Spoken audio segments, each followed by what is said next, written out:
lot to look forward to. This election is very important. In the next few days, you will hear more good news about the National People's Party, with more people joining our party very soon. Many more leaders are going to join our party within the next 4 to 5 days. And we'll be having a very nice function on the 6th of this month, where many senior leaders from other political parties will be merging into the National People's Party. I don't have to give you details, you know the details already. But we will see the result on the 6th of this month. And so friends, our party is growing today from strength to strength. We are one of the largest parties in the country today. We are the only national party from the Northeast. Today there are many political parties today who are raising different issues that need to be cleared in Parliament.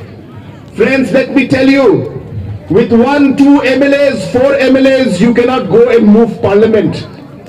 You cannot do the things that you want to do just by having few MLAs here. You need to be a recognized force. You need to be a national party. You need MPs in the national level.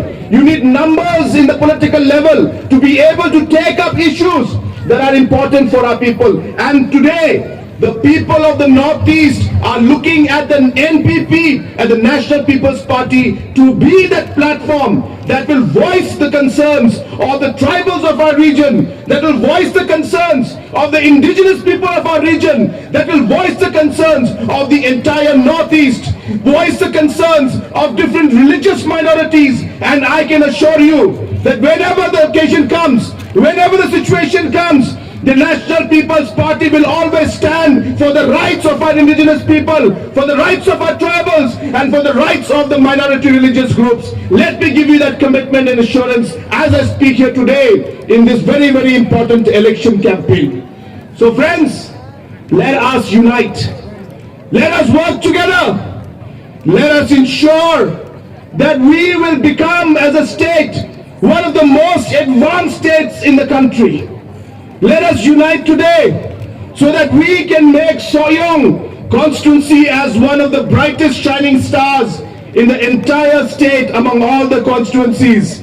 Let us make Soyang a model constituency, and I can assure you that I will work with you and with Basamlin to take that vision forward in the coming days.